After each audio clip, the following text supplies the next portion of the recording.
North Korea's launch of a new ICBM missile, reportedly capable of reaching the United States, has outraged world leaders. For the first time, North Korean leader Kim Jong-un was accompanied by his wife and his 9-year-old daughter. This year, North Korea has launched at least 34 separate missiles.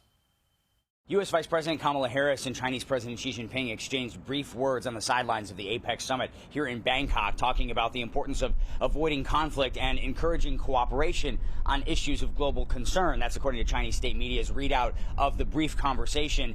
One issue, though, that the United States and China are not really cooperating on is the issue of North Korea, which has been launching missiles at an unprecedented pace throughout the year, including this ICBM launch of what North Korea calls a new kind of long-range missile capable of striking, according to the Japanese government, pretty much anywhere in the United States and potentially most of the world. Kim Jong-un, the North Korean leader, was there with his wife, and for the first time, his daughter, believed to be around 9 years old, identified by North Korean state media and appearing right alongside her dad as they walked around this gigantic missile, dwarfed by the size of the transporter erector launch vehicle that was used to fire the missile, basically more than 3,700 miles or 6,000 kilometers up into space before it splashed down in the waters near Japan. Had the trajectory been different, the missile could have traveled much farther, the Japanese government warns, and yet there has really been little in terms of substantive consequences this year with all of these North Korean missile launch events, at least 34.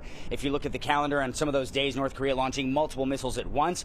North Korea claiming to have launched around 50 ballistic missiles so far this year. That's more than any other year in North Korean history, and certainly it comes at a time that there are growing concerns about a seventh underground nuclear test. And the fact of the matter is, China, which does have the ability to heavily enforce sanctions and put pressure on North Korea from the perspective of the U.S. and its allies, it's simply not doing that. China and Russia, with veto power at the United Nations Security Council, are basically saying that all sides need to remain calm, even though the U.S. says it's North Korea that continues to provoke the situation.